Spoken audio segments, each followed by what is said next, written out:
You ever catch yourself staring at your computer screen, completely spaced out, with no idea of what you're doing?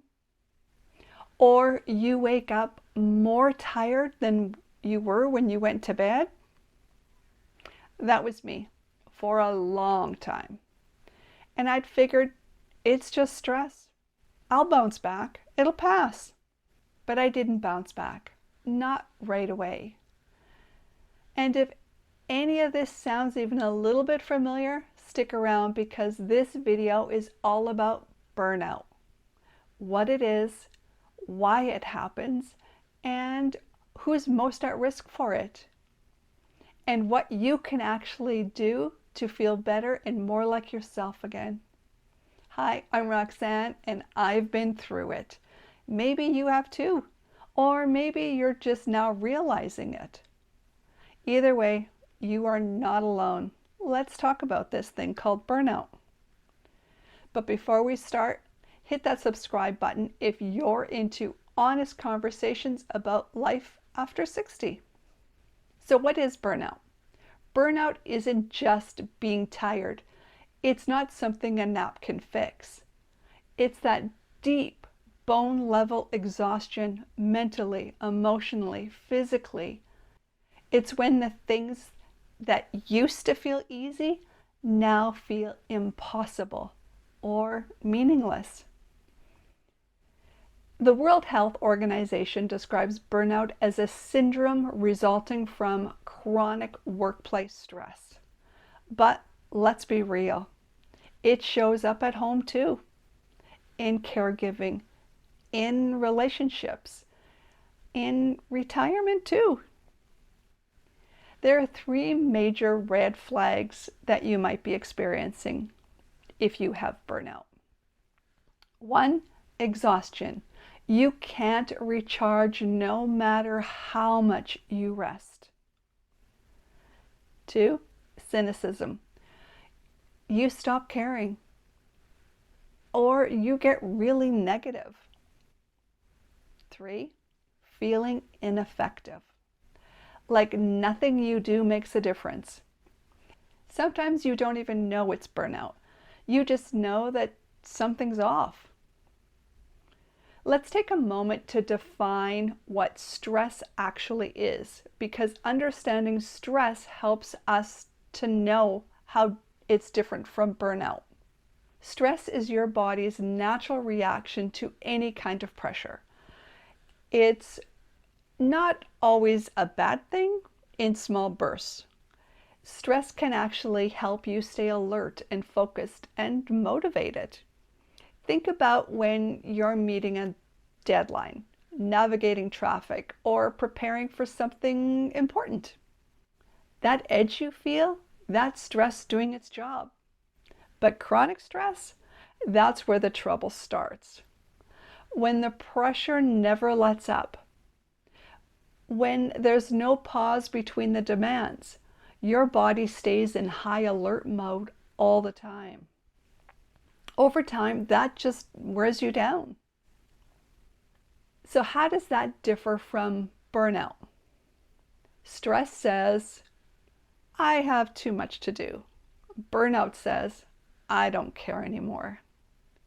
Stress makes you feel anxious and hyperactive.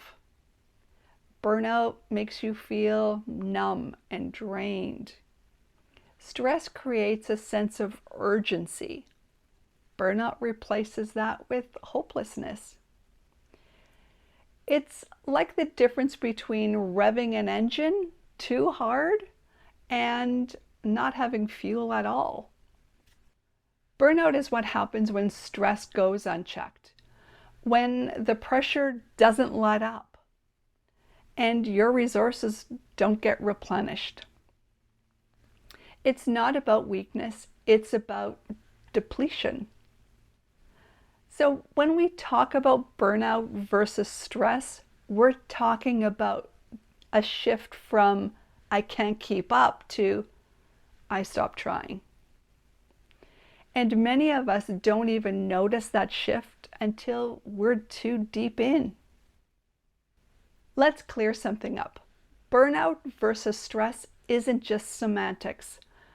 They're related, but they're definitely not the same thing.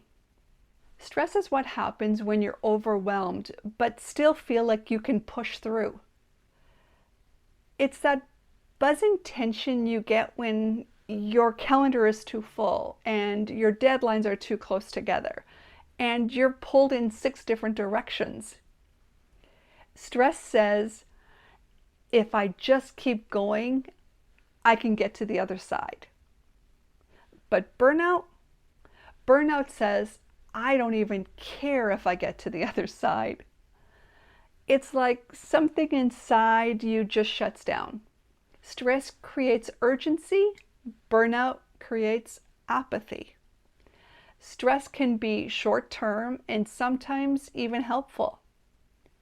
Burnout lingers. It drains your spark. It can take away your interest in things that you used to love. You stop laughing, you stop dreaming, you stop feeling like yourself.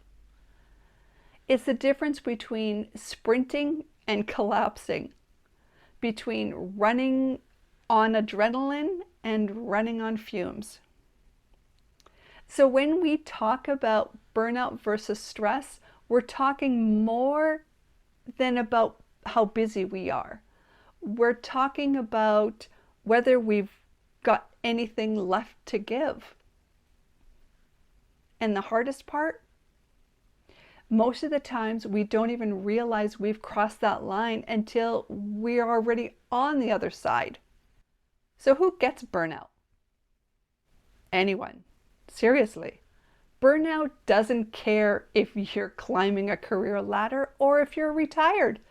It just shows up in parents, especially those who are caring for kids with extra needs, caregivers who are taking care of aging parents or spouses, people pleasers, the people who are always saying yes until they have nothing left, perfectionists who can't stop chasing just a little bit better. Retirees, yes, burnout can follow you into retirement if you've spent years running on empty and suddenly find yourself with a blank slate. And it sneaks up slowly. You don't even notice until everything feels heavy. I didn't realize I was burnt out. I honestly didn't see it coming. I thought I was just under pressure. I'd tell myself, it's just a lot right now. Just keep pushing. After all, I wasn't doing anything out of the ordinary. Just juggling life like everyone else, right? But one day I sat down and I couldn't get back up. Not because I was lazy or tired, but because something inside me felt broken. A big part of that was having a child with an invisible disability. And if you've been in that role, you get it. It's nonstop. You're always anticipating, worrying, advocating, managing appointments, teachers, all while trying to hold it all together and smile like everything is fine. And because no one can see the disability, they don't see the toll it takes on you either.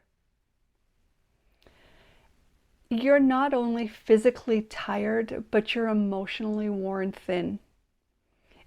I wasn't just stressed. I was disappearing into the background of my own life. That's the moment I realized this is burnout. Not a bad week. Not needing a nap. I was running on fumes and my tank was empty, and it had been empty for a long time. If you've been in that familiar space, you're not alone. It's okay to stop. It's okay to say, I need help.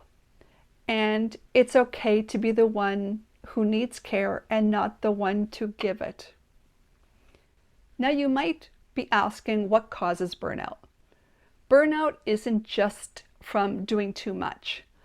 It's deeper than that. Here's what really drives it.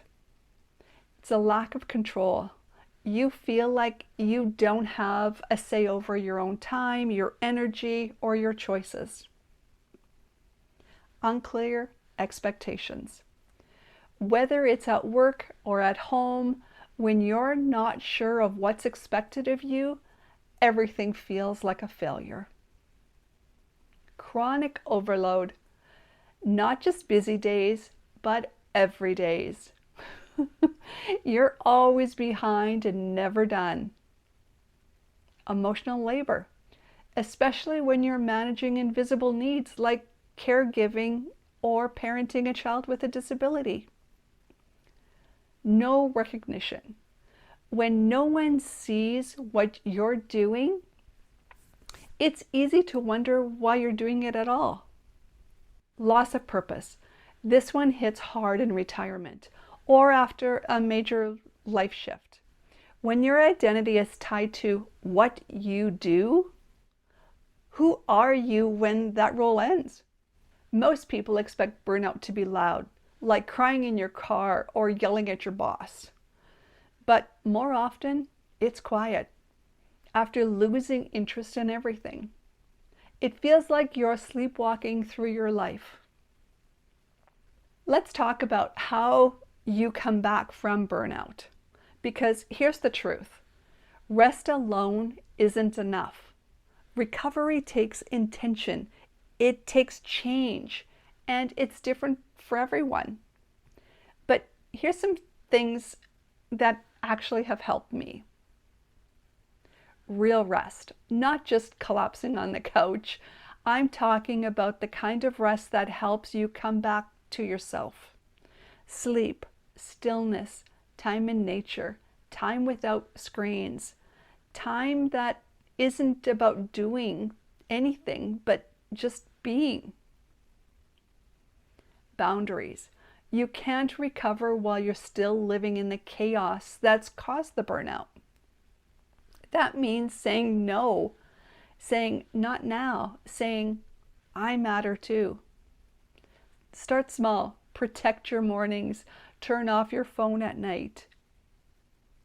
Reconnection. Reconnect with the things and the people that made you feel human. Hobbies, music, art, books, old friends. It doesn't have to be profound.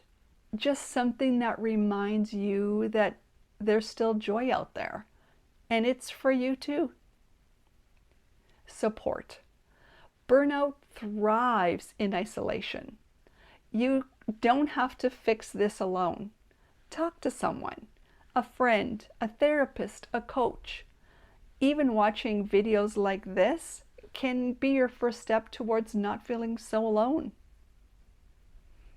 A new story. Burnout isn't the end. Sometimes it's an invitation to live differently, to finally ask, what do I need? And mean it. If you've been on autopilot too long, this might be the moment to take the steering wheel back.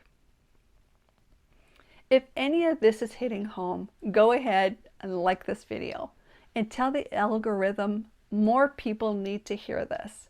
And subscribe if you haven't already done so. Okay, can you experience burnout in retirement? Yes, it happens. Here's something we don't talk enough about. Burnout after retirement is real. We spend decades giving and doing and achieving, then suddenly it stops. And you think you'll feel free, but what you feel is unmoored, tired, lost. Why? Because if you burned out on the way to retirement, you probably never had time to recover. You collapsed at the finish line and then wondered, now what? Plus, no one tells you how hard it is to lose structure and identity and validation. The rhythm of work kept you moving. Now it's quiet, and all the feelings that you pushed down come roaring back up. So, what helps? Creating structure again? Even something as simple as morning coffee outside, or a walk in the afternoon. Trying something without pressure. Hobbies, volunteering, learning, not to be productive, but to explore. Making peace with rest. It's okay to rest without guilt. You earn that. But you also need that. Burnout doesn't magically go away when the calendar clears. Sometimes that's when you finally notice it. One of the hardest truths, you'll think you're better and then you'll have a crash day. And that doesn't mean you failed. Burnout recovery isn't a straight path. It's messy. Some days you'll feel strong and clear. Other days you'll be foggy and stuck. And that's okay. Your body, your mind, and your spirit have been running on empty. Be kind. Healing takes time. So please, give yourself permission to go slow, to not explain yourself, to have bad days without spiraling into shame. You're not lazy, you're burnt out. Let me say this as clearly as I can. You are not weak. You are not broken. You are not lazy. You are likely burned out. And healing from that isn't about pushing harder. It's about softening, listening, slowing down enough to hear your own voice again. Burnout doesn't mean the end of your story. It means it's time for a new chapter. One where you matter too. If you're still watching this, thank you. It means something has resonated with you. And I want you to know that I see you and I've been there. Tap the like button if this spoke to you. It will help others find this video. Hit the subscribe if you want more content about life after 60 and learning to live slower and deeper.